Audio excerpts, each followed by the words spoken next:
Bonjour, nous sommes ici à Semekoji, précisément au quartier Agbologou, à Ekpe, sur le lieu où un drame douloureux, particulièrement douloureux, a frappé les habitants de cette zone.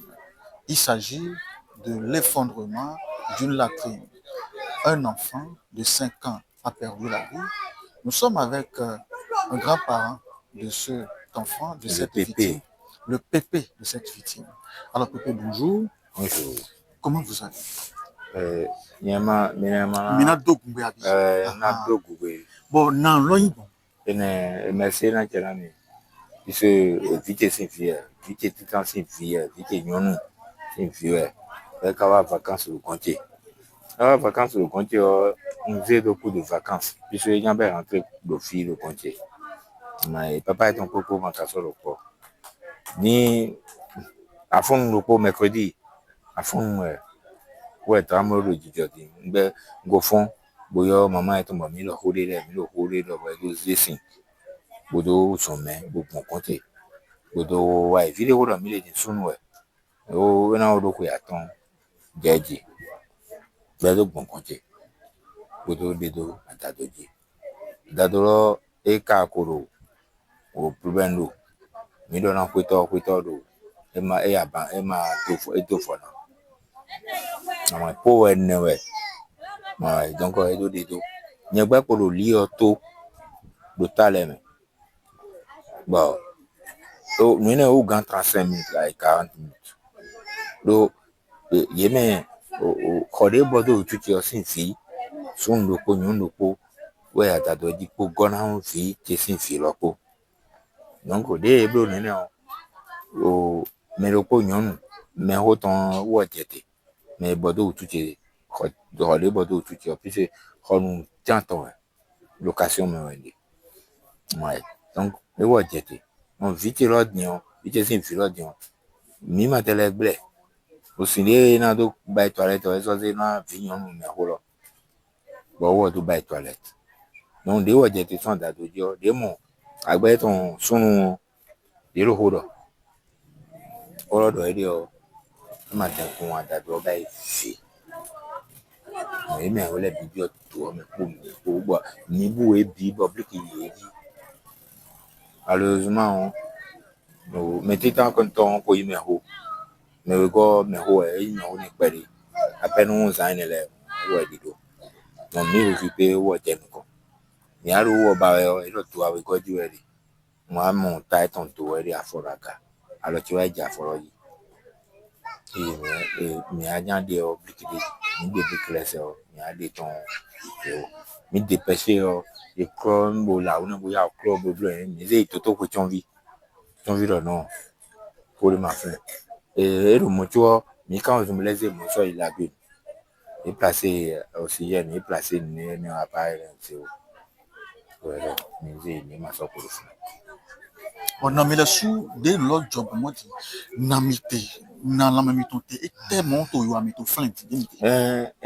premièrement mes voisins étaient là pour tout assier ton le pour ma jomido je à quoi dit bon à quoi mais les profils voisins mais les à quoi c'est mais les sont filets même mais sont plébéni oui gonna mi bo mi do ba fi mi me ma te yin ro mi me we mi de mo ko je ma jo mi to bo me ma si lo kan ma fi lo yo edo ora ton e pique crise de bande de kaka ora ton ble lo we pe wa yin So go me ko ji ni so go a bo yo wa gbodo bi se bo bi son fi bo fi voisin de bo mo lo ko do de mi lo ro fi ni me ton le kun o kun so e pe et le noué là mon la souffle bon mais il y a sous beto et mais il filet comme ma blême ma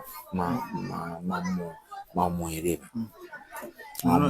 nous veut miter là et nous fait tant bon mais dès qu'à passer côté miton nous doit me donner de mon à tableau et tout les bails on dit me qu'a donné et tant tout manquant toi fona et tout ma oui mais le bon à quoi pour rien Okwelo pour rien.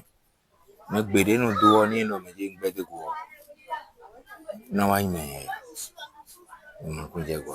et ma ando kwegbeje ma la forte en prison Non si we abi son e nyon we do ko lo asi ton do ko me we mon no son tan si ko lo asulo no we no e ko do fi me ne wa na reaction de no do na ho o kwa yi sin kote o e ma te so nyon tan de mi de na me de ma den nyon lo ka jogodo afori de te wo oui e e wa de wa et comme ça ya il y a une famille ko lo la gueule on de mi go po fi lo sin ko po mi dije comme ça e pe bon e pe et non voilà et passation de service et dit au commissaire de l'OFNA donc il est quoi et il remet non bon il y a son colo comme ça y a alors maintenant quoi oui moi fait moi moi pour faire ton coup mais quand on vient me dit que mais les mains sont y a d'abord du babou on gaga les billets qui caméra on gaga les billets non tu as quoi fait même ni locataire te doit hodeo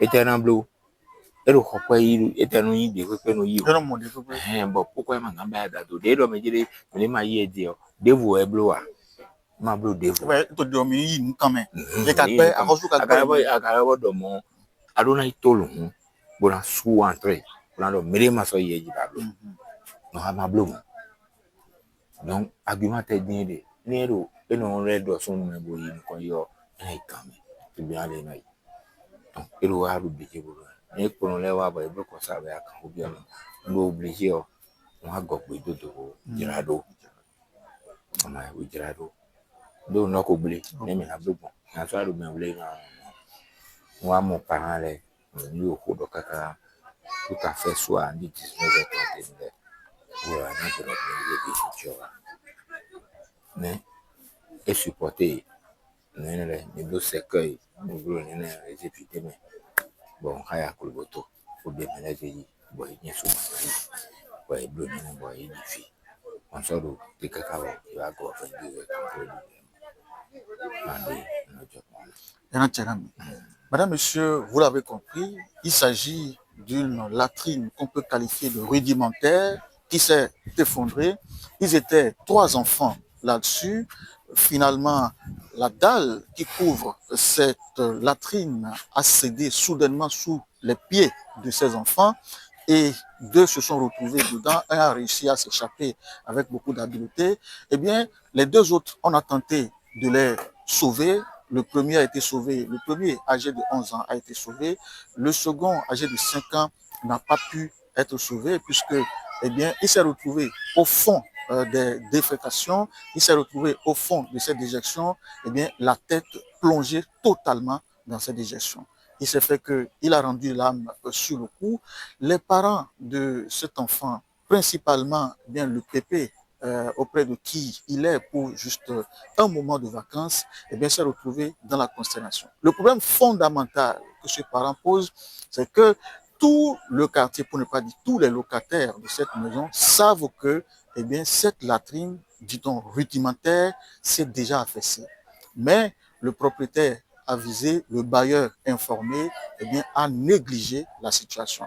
Il s'est fait que c'est après le drame que peut-être le propriétaire est en train de dire qu'il a pourtant interdit que ses locataires puissent aller sur cette latrine. Mais est-ce que la question principale, est-ce qu'il y a d'autres latrines dans le quartier où ces locataires pourraient quand même aller pour faire leurs besoins essentiels, leurs besoins naturels? C'est la question fondamentale. Et l'autre question qu'on doit se poser, combien de types de ces latrines rudimentaires nous avons encore aujourd'hui dans nos contrées, dans nos concessions, dans nos écoles, et dont on a connaissance de l'état dégradé, de l'état affaissé, et qu'on néglige. Et on attend juste que le pire arrive.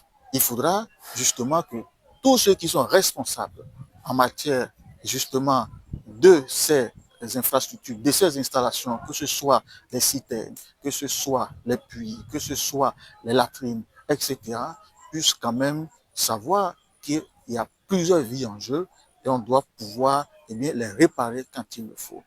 Une vie est fauchée, elle ne reviendra plus, mais il faudra que ceux qui ont encore la possibilité de sauver d'autres vies dans nos contrées puissent quand même dès maintenant le faire. C'était Eugène Benou, Aristide Kanoussou, depuis Samekoji pour Click TV.